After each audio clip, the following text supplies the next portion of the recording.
नमस्कार,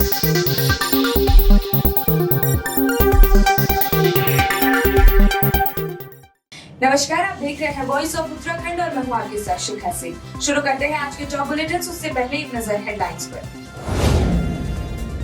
2 दिवसीय दौरे पर खटीमा पहुंचे CM Dhami, guard of honour से हुए सम्मानित। सीएम धामी ने किया 4 दिवसीय जूनियर कबड्डी चैंपियनशिप का उद्घाटन, कबड्डी खेल खिलाड़ियों में भरा जोश। बद्रीनाथ धाम में वेद ऋचाओं का वाचन बंद, गुप्त मंत्रोच्चार से होगी अभिषेक पूजा। और चंपावत में बाल विवाह के प्रति स्कूली छात्राओं ने निकाली जागरूकता रैली, लोगों को किया जागरूक। और अब खबरें विस्तार से। प्रदेश के मुख्यमंत्री पुष्कर सिंह धामी अपने 2 दिवसीय दौरे के दौरान खटीमा पहुंचे, जहां उन्होंने गार्ड ऑफ ऑनर दिया गया। इस दौरान उन्होंने हेलीपैड पर पार्टी कार्यकर्ताओं और जनप्रतिनिधियों से भी मुलाकात की। सीएम धामी ने कहा कि उनकी सरकार धर्मांतरण को लेकर काफी सख्त है और उनकी कैबिनेट ने धर्मांतरण पर सख्त से सख्त कानून लेने का फैसला किया है। हरिद्वार में आज से आयोजित 4 दिवसीय जूनियर कबड्डी चैंपियनशिप का उद्घाटन उत्तराखंड के मुख्यमंत्री पुष्कर सिंह धामी द्वारा किया गया। पुष्कर सिंह धामी ने चैंपियनशिप में देश के कोने-कोने से शिरकत करने आए खिलाड़ियों का उत्साहवर्धन करने के लिए सांकेतिक रूप से कबड्डी खेल खिलाड़ियों में जोश भरने का काम किया। इस प्रतियोगिता में देश के 28 राज्यों से खिलाड़ी भाग लेने पहुंचे। कार्यक्रम में हरिद्वार के विधायक मदन कौशिक और भारी संख्या में बीजेपी कार्यकर्ता भी मौजूद रहे। खेलों के प्रति जहाँ हमारे देश के यशस्वी प्रधानमंत्री मोदी जी के नेतृत्व में हर क्षेत्र में खेलों का विकास हो रहा है। आज खेल का कोई भी मैदान हो, देश विदेश का कोई भी कोना हो, हर जगह भारत का तिरंगा फहरता है। हर जगह हमारे खिलाड़ी अपना पदक जीतते हैं। और इस प्रकार की जो कबड्डी प्रतियोगिता का आयोजन हुआ है, इससे निश्चित रूप से हमारे खिलाड़ियों को एक अपनी प्रतिभा के आगे लाने का अवसर है। और हम लोग खेलों के प्रोत्साहन के लिए लगातार काम कर रहे हैं। हमने नई खेल नीति भी हम लेकर आए हैं। उसमें जो भी और आगे भविष्य में और कुछ खिलाड़ियों के प्रोत्साहन के लिए, उनकी सहायता के लिए, उनके उन्नयन के लिए और उनको आगे बढ़ाने के लिए जो जरूरी होगा उसको हम ऐड करते रहेंगे। उत्तराखंड के 2 अभी खिलाड़ियों ने भी कहीं ना कहीं बहुत उल्लेखनीय प्रदर्शन किया। अभी मानसी है और नहीं, दोनों ही बच्चों के लिए अभी हमने, चूँकि मैंने उनको दोनों को बुलाया था और दोनों को मैंने बहुत शुभकामनाएं दी हैं और साथ में जो हम उनके लिए प्रोत्साहन के लिए कर सकते हैं वो किया भी है और निकट भविष्य में भी करेंगे। किस तरह की सुविधाएं मिलेंगी नई खेल नीति से? नई खेल नीति की जहाँ पर हमारे खिलाड़ियों को खेलने जाने के लिए, उनको रहने के लिए, उनके खाने के जो पौष्टिक आहार हैं, उन सभी का हमने नई खेल नीति में प्रावधान किया है, जिससे कि उनको जो प्रतिभावान खिलाड़ी हैं उनको किसी संकट का, किसी अभाव का सामना न करना पड़े। खबर बद्रीनाथ धाम से है, जहां भू बैकुंठ धाम में आज पंच पूजा के तीसरे दिन वेद ऋचाओं का वाचन बंद हो गया है। श्री बद्रीनाथ मंदिर के मुख्य पुजारी रावल ईश्वरी प्रसाद नंबूद्री के सानिध्य में आज विधि विधान से शीतकाल के लिए वेद पुस्तक बंद कर दी गई। बता दें कि बद्रीनाथ मंदिर में मानवों द्वारा श्री हरि नारायण भगवान की पूजा सहित समस्त अभिषेक गुप्त मंत्रोच्चार में संपन्न होंगे। पंच पूजाओं के अंतर्गत आज तृतीय दिवस में प्रातः काल में और खड्ग और पुस्तक का पूजन किया गया और पूर्व परंपरा के अनुसार आज के बाद वेद मंत्रों का उच्चारण पुस्तकों से न होकर के, पुस्तक लेकर के नहीं होगा, बल्कि केवल जो मुख से ही वेद मंत्रों का उच्चारण किया जाएगा। ऐसी पूर्व से परंपरा है और इसलिए आज खड्ग और पुस्तक का पूजन करने के बाद सायंकाल को उनका निमिलन किया जाएगा और आज की तृतीय दिवस की जो पूजा पंच पूजा के अंतर्गत होती है वो आज सायंकाल को संपन्न हो जाएगी। अब पुनः प्रातः काल भगवान का यथावत और पूर्व की भांति अभिषेक पूजन इत्यादि होगा। अगली खबर चंपावत से है, जहां चाइल्ड हेल्पलाइन के द्वारा नेपाल सीमा से लगे चमदेवल क्षेत्र में लोगों को बाल विवाह जैसी कुरीतियों पर जागरूक करने के लिए GGIC की छात्राओं के साथ जागरूकता रैली निकाली गई और लोगों को बाल विवाह के प्रति जागरूक किया गया। वहीं चाइल्ड हेल्पलाइन की जिला समन्वयक संतोषी ने बताया कि बाल विवाह सामाजिक कुरीतियों के साथ साथ कानूनी अपराध भी है।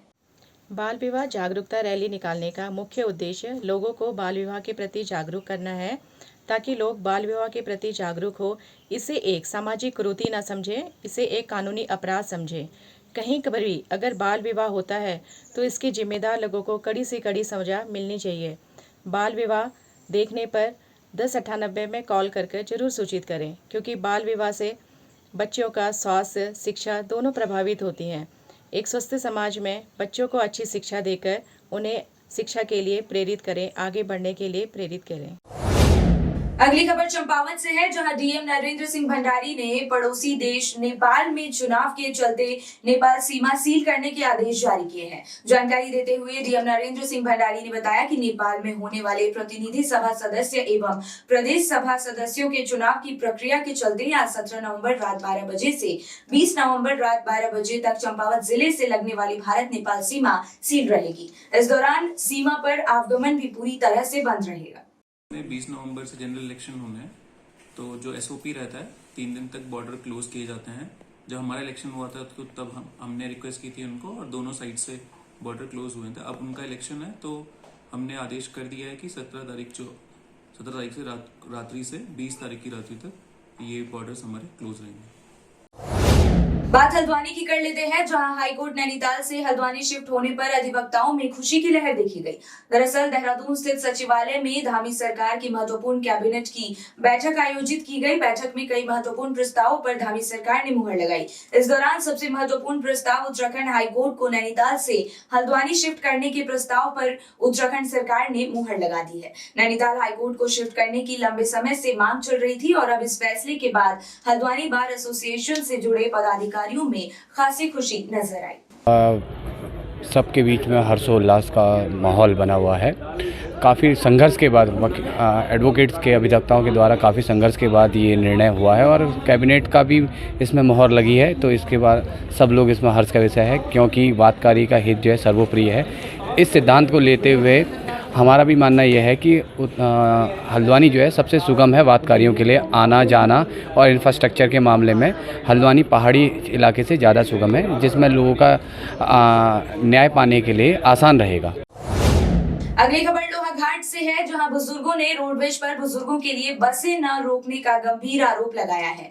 बापरू क्षेत्र के बुजुर्ग गणेश दत्त जोशी ने जानकारी देते हुए बताया कि एनएच में चलने वाली पिथौरागढ़ व टनकपुर डिपो की रोडवेज बसों के चालक परिचालकों के द्वारा बुजुर्गों के लिए बसें नहीं रुकी जाती हैं। बुजुर्ग लोग घंटे बसों का इंतजार करते हैं। जब रोडवेज की बसें आती हैं तो बुजुर्ग रोडवेज की बसों को हाथ देते रह जाते हैं और रोडवेज बसों के चालक बुजुर्गों की अनदेखी कर बसों को तेजी से भगा ले जाते हैं, जिस कारण क्षेत्र के बुजुर्गों को काफी दिक्कतों का सामना भी करना पड़ता है। मैं ये कहना चाह रहा हूँ कि हम बापरू से रोजाना लोहाघाट आते हैं, ये रोडवे वाले गाड़ी नहीं रुकते, हमारी शक्ल देख के गाड़ी भगा ले जाते हैं। गवर्नमेंट ने हमको पास दिया है, ये किस लिए दिया है? रोडवेज किसकी अपनी पर्सनल गाड़ी तो है नहीं, है गवर्नमेंट की गाड़ी है। हम लोग को भी गवर्नमेंट ने पास दिया है, ये क्यों नहीं रोकते? अरे सारे चलते हैं इस रोड में, सारी गाड़ियाँ चलते हैं सर। अच्छा, जैसे टनकपुर से पिथौरागढ़ दिल्ली से चलते हैं, पिथौरागढ़ ये बॉर्डर रोड है, नहीं रोकी जाती है। आना चाहेंगे हम ये कहना चाहते हैं इसको सुधारा जाए, इनको समझाया जाए रोडवे के ड्राइवरों को क्यों नहीं गाड़ी रोकते। घर की गाड़ी तो है नहीं सर। वही मामले में एजीएम गौतम ने कहा कि वे पिथौरागढ़ व टनकपुर डिपो के सहायक महाप्रबंधकों को भी इस मामले में पत्र लिख रहे हैं।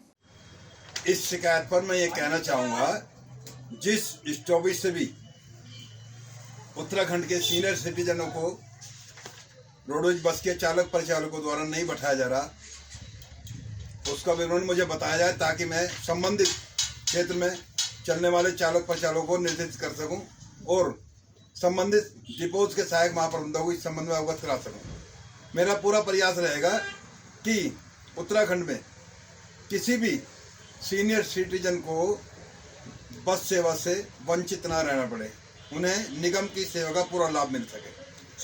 जिन चालक परिचालकों के विरुद्ध कोई लिखित शिकायत मिलेगी, आवश्यक कार्रवाई की जाएगी उनके विरुद्ध, और ऐसे चालक परिचालकों का मार्ग भी परिवर्तित किया जाएगा, ताकि परिवहन निगम का नाम बदनाम न हो और प्रत्येक सीनियर सिटीजन को निगम की सुविधा मिल सके।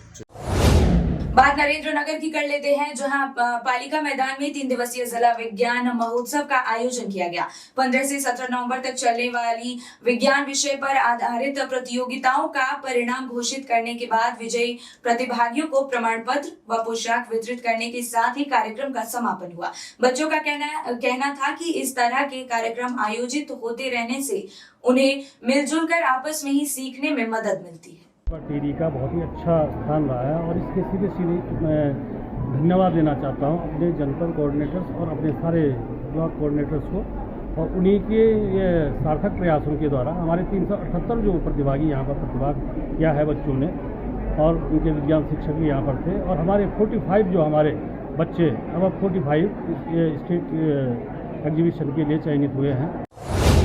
अगली खबर उत्तरकाशी से है, जहां आज पूर्व विधायक विजयपाल सजवान के नेतृत्व में गंगोत्री धाम से मां गंगा का जल कलश लेकर भारत जोड़ो यात्रा शुरू की गई।